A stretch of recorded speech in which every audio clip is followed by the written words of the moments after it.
naturellement à MRC, ça stipule qu'il doit engager des gens du Pontiac en premier. Et puis ces gens-là aussi, ils n'engagent pas les gens.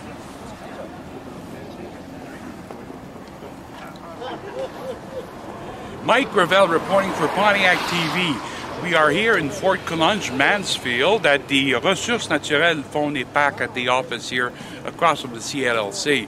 We're talking with some gentlemen who are protesting what they call is a refusal by the Quebec government to allow Pontiac contractors to cut the wood and transport the wood to our mills. Let's talk.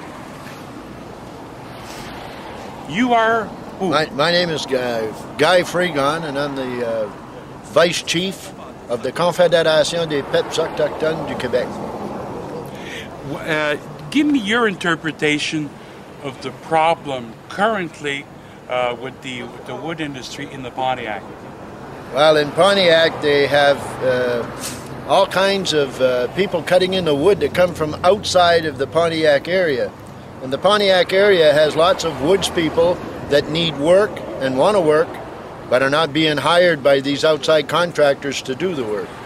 Does the government give out stipulations upon giving out contracts that they should hire people from the Pontiac? Not that I know of. There's no such stipulation? No. No, they hire, they're free enterprise, they hire who they want to hire. Now, how about this law of the MRC that was passed years ago concerning hiring people from the Pontiac for contractors, from outside contractors coming into the Pontiac and cutting wood? I'm not aware of that law, so I'm not going to comment on it. Okay. All right. Now, give me your rendition of, first of all, Mr. Dumont has a company. He's currently cutting wood in Otter Lake on Pickenock Road, yeah. Right? Now, somebody told me that there was a clear cut that happened on Pickenock Road last Monday. Yeah. Are you aware of this? I was told that, yeah, and I went there to see it yesterday.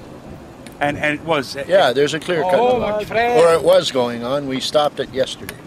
You stopped with the demonstration on Pickenock Road yesterday? Yes, we asked them to leave the woods, and they did.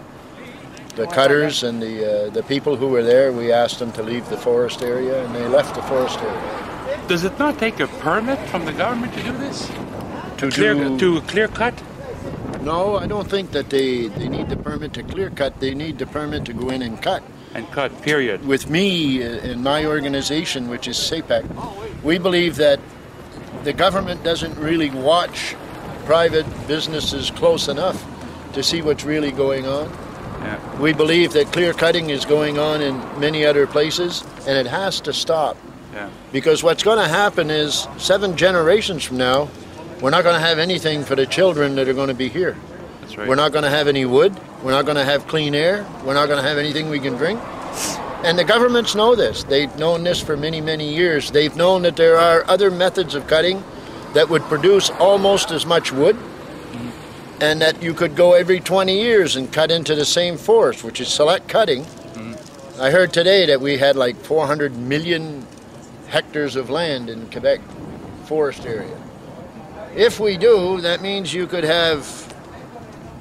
divide that by 100. How much does that give us? 40 million different jobs that you could put together, because all you'd have to do is put a lumberman on there with either horses or a skidder or a tractor. He could clear off 100 acres at a shot. Yeah. He'd be there for the rest of his life, select cutting. And if you had 40 million of them doing that, you'd have as much wood as you do now. This problem with the ministry not giving out contracts to Pontiac companies, do you think it might be related to the lack of interest by Pontiacers themselves for the last 15 years? Well, that may be. I think a lot of them do what most Indian people do. Yeah. They give up after a while when you've... Yeah. You know, when they step on you for a long time, after a while, you know that if you get up, you're going to step on. So if you stay there, they leave you alone. They'll find another way to do things. Yeah. And I think that's the condition that the government has brought the people to, is that people feel like there's no use in getting up anymore. Yeah. No. So it's a matter of getting people. What you're doing here is actually giving a little ray of hope to the people who care about the forest, who care about the trees and all this. And I think it's a good thing.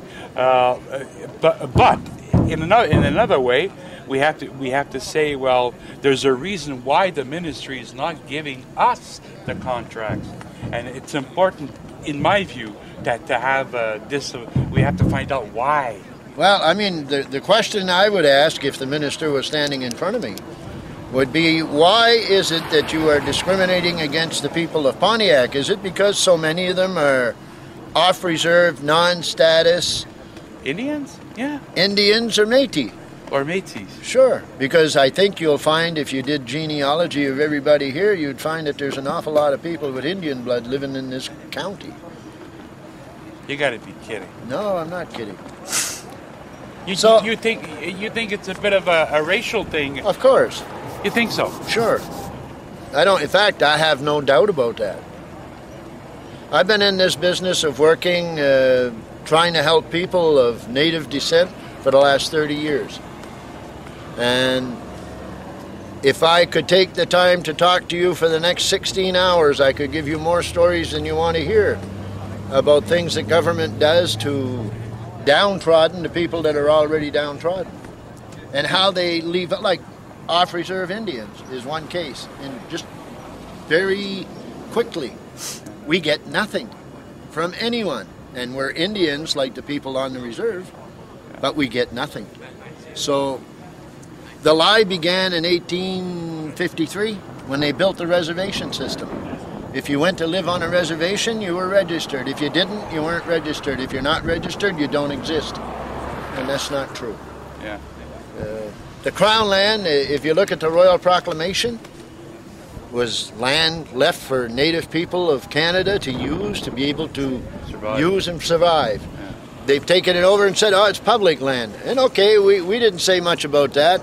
But now they're cutting all the trees, and they're not asking us any questions about it. It's our land. Yeah. Why aren't they asking us? Yeah. You know, how would you like us to do this? Who do you want us to hire? We want you to hire Native people to begin with. And then you can hire people outside, the same as in Pontiac. Hire the people from Pontiac, and then go and hire people from somewhere else when that's done it. Sure. Yeah. It's the same thing. Thank you, sir. Thank you very much. Okay.